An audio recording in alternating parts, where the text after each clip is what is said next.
España, Héctor Armando Rodríguez. Saludos, Héctor. Por favor, recuerden suscribirse a nuestro canal de YouTube, Geopolitics HARR. Héctor es comentarista de geopolítica y siempre nos ayuda a entender estos temas internacionales que hoy están en el tapete, en el primer plano, sobre todo la política norteamericana después del arribo al poder de Donald Trump. Donald Trump tiene un dilema, Héctor, un problema en su política antiinmigrante. Gravísimo.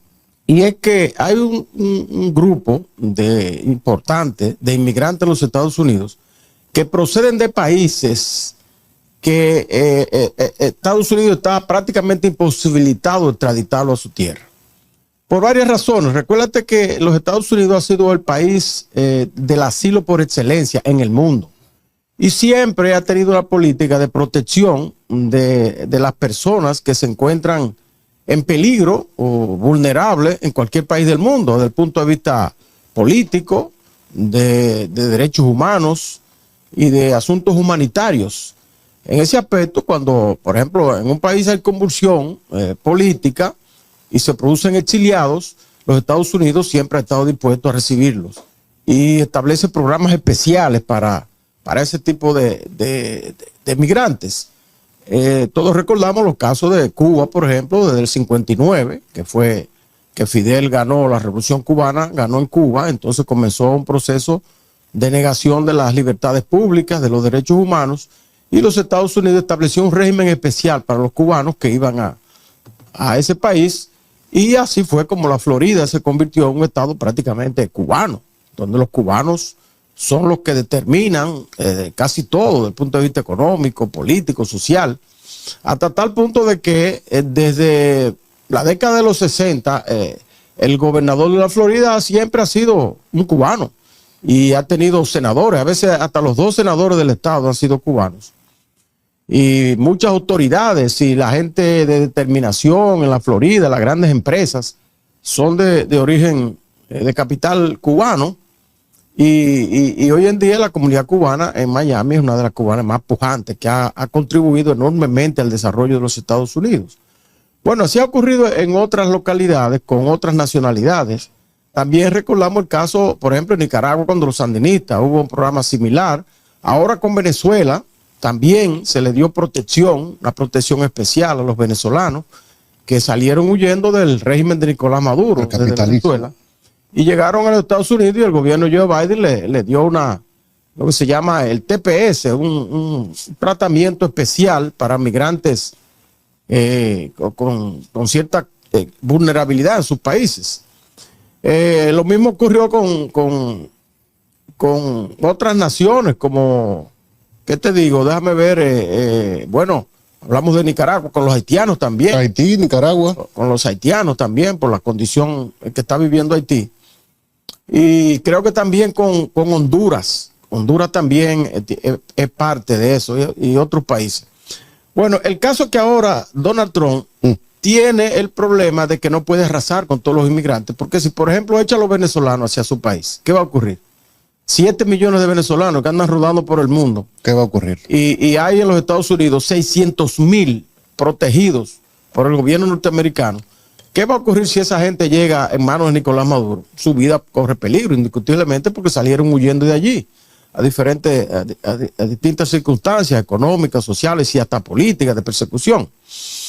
Bueno, pues igual con los hondureños. Los hondureños también en su momento tuvieron dificultades y se acogieron a ese programa. Los cubanos, los haitianos. ¿Qué va a hacer ahora Donald Trump con esa gente? ¿Qué va a hacer Donald Trump, por ejemplo, con el Tren de Aragua? Con esos grupos terroristas que es verdad que le han hecho daño a los Estados Unidos y que se han desarrollado allí bajo la égida del crimen y del atraco y de la delincuencia. ¿Qué va a hacer con esa gente? Porque tú lo sacas mañana, un jefe de eso, del Tren de Aragua, lo manda a Colombia, lo manda a donde sea, y él va a volver a Estados Unidos porque tienen recursos, son mafias. Sí. Que tienen recursos suficientes para mover los resortes y hacerlos regresar. Entonces ahí es que tiene ahora Donald Trump el dolor de cabeza. Y por eso, Héctor, en el día de ayer, él habló de habilitar la isla de Guantánamo, que es un pedazo de Cuba que tiene ahí Estados Unidos desde 1903, cuando aquella guerra panamericana entre Estados Unidos o entre Cuba, los cubanos independentistas y España, que intervino los Estados Unidos. Entonces se quedó con varios territorios. Uno de ellos fue de Guantánamo, y Puerto Rico, de Filipinas y también de la isla de Guam, allá en el Pacífico. Pero Donald Trump ha dicho ahora que quiere habilitar 30,000 camas a Guantánamo para llevar allí entonces esos indocumentados, sobre todo los más peligrosos, los que pertenecen a bandas, y tenerlos allí seguros, porque al parecer los intentos que él hizo de un acuerdo con Nayib Bukele en El Salvador no dieron fruto. Parece que Nayib Bukele no aceptó, y la primera opción que Trump vio fue la de Nayib Bukele, por el hecho de que este presidente ha tenido éxito en el combate a esos delincuentes de alta gama y ha construido en su país cárceles de alta seguridad, y tiene bastantes cárceles que podría alojar a una cuanta gente ahí, de esos peligrosos, pero parece que no fructificó el acuerdo. Entonces ahora Donald Trump está pensando en Guantánamo. ¿Qué te parece esto?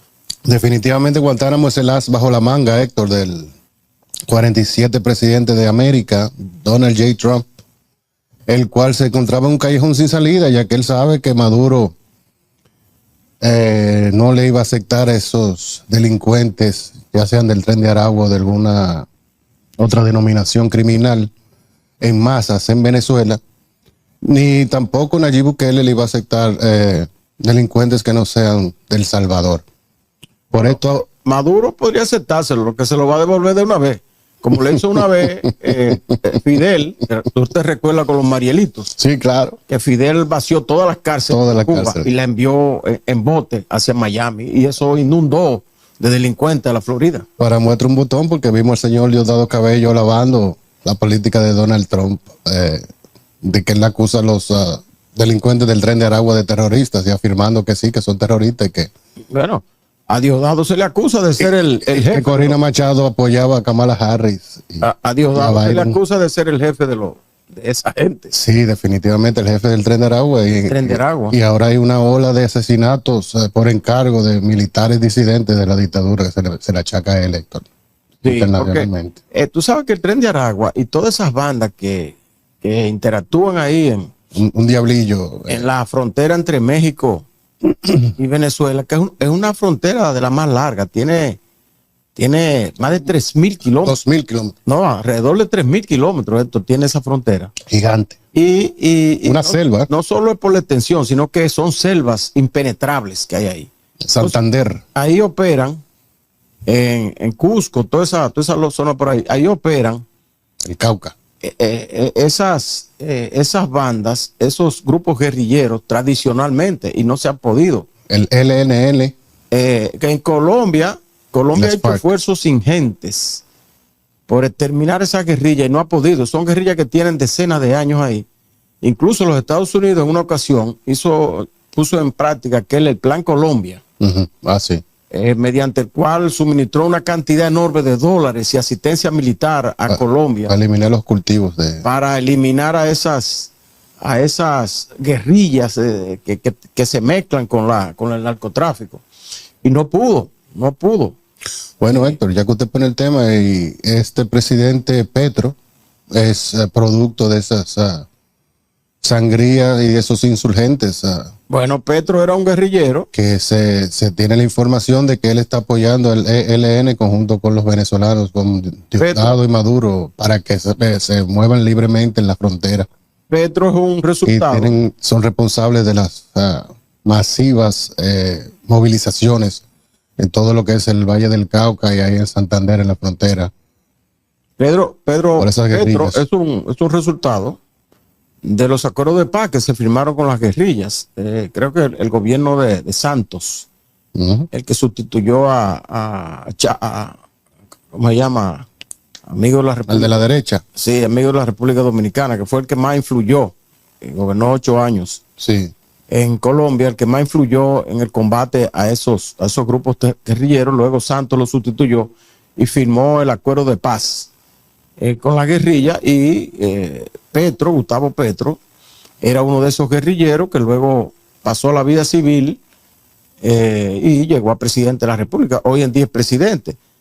Todavía le salen esos pruritos guerrilleros ahí cuando tuvo el enfrentamiento con Trump, aunque tuvo que arrodillársele a última hora y le hizo un flaco servicio a América Latina en ese aspecto, porque recuérdate que ya América Latina estaba reaccionando de manera adversa a la inmigración masiva que Trump ha estado realizando, y cuando intervino Petro ese domingo, a Uribe, el pasado domingo, sí, Uribe,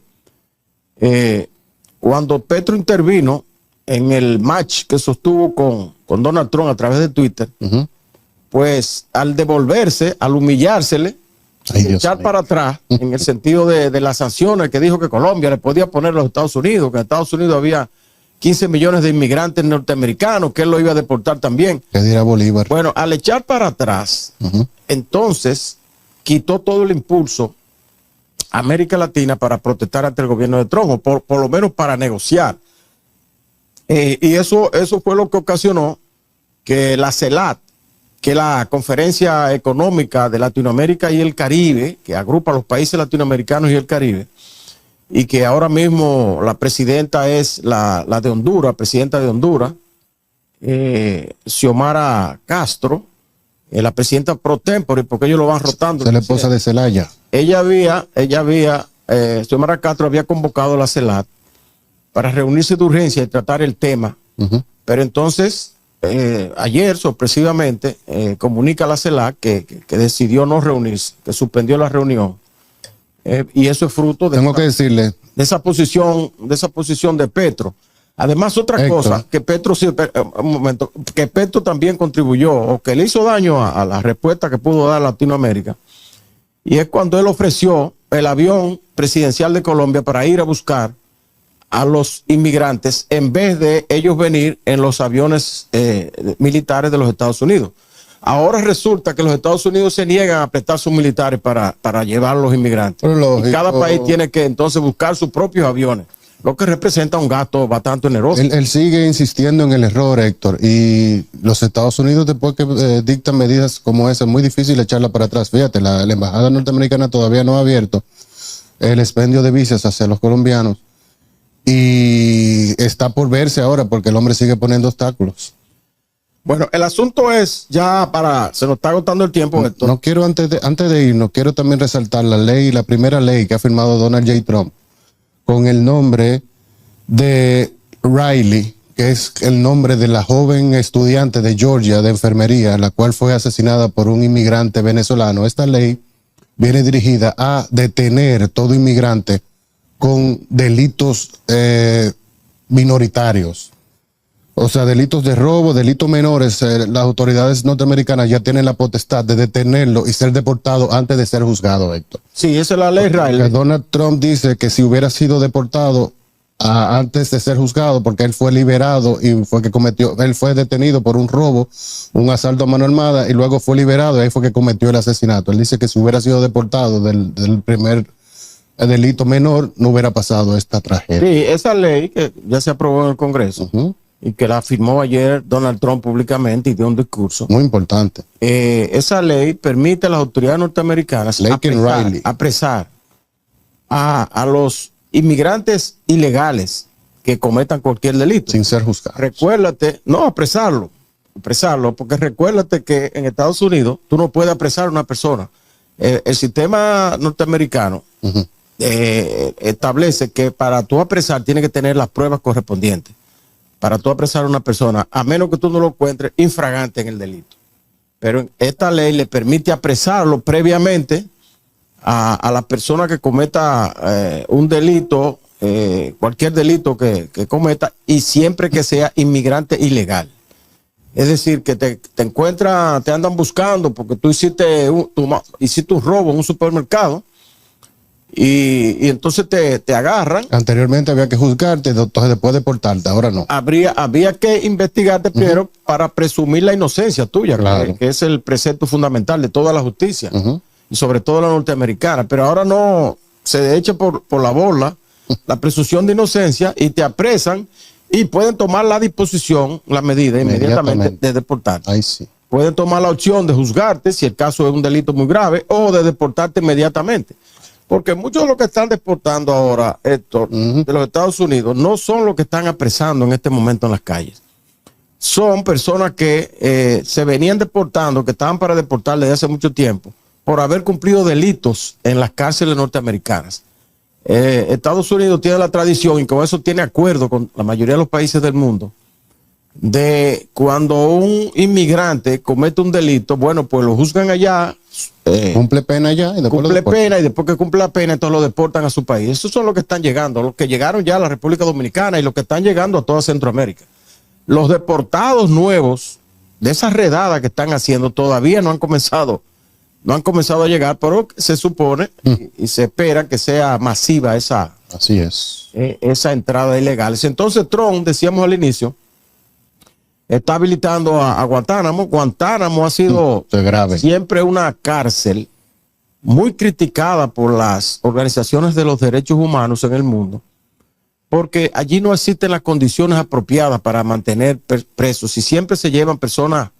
Es una de las cárceles más crueles de los Estados Unidos, porque es una base militar que no tiene condiciones para tener con condiciones humanas a los apresados. Y ahora Trump dice que la va a condicionar y que la va a ampliar. Vamos a esperar que eso se produzca en muchos sectores de los Estados Unidos, incluyendo a la flamante secretaria de Seguridad, que está muy activa en la persecución de los inmigrantes. Buena moza. Ella dijo que no hay presupuesto para habilitar eso en lo inmediato, que tendría que pedirle al Congreso. Tú sabes que en los Estados Unidos, Héctor, no se aprueba como aquí un presupuesto general de la nación y ya eso está disponible para todo el año. No. En Estados Unidos, cada partida de inversión tiene que aprobarla el Senado de los Estados Unidos.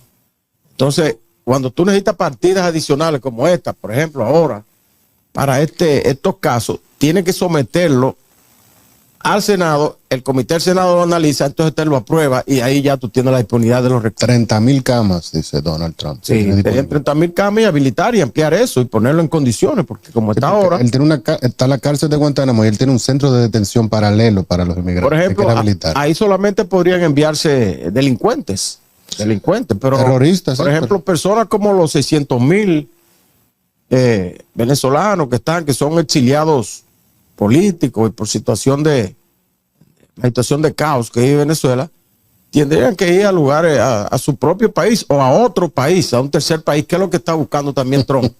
Un tercer país que se preste a recibir a los inmigrantes para entonces, como país pivote, para de ahí entonces buscarle su destino. Para finalizar, Héctor, viene Marco Rubio, Héctor, y yo no dudo que traiga esa agenda para todos estos países centroamericanos.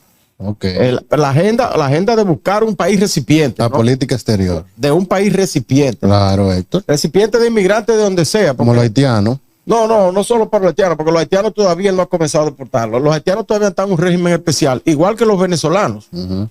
Recuérdate, los venezolanos, de acuerdo al régimen TPS, ese el de asilo y de asilo temporal, después que el gobierno de los Estados Unidos decide suspenderlo, entonces tiene 6 meses para entrar en vigencia. Sí. Es decir, que todavía ahora, si ahora lo suspende Donald Trump, todavía a mediados de año tiene tiempo para buscarle un destino.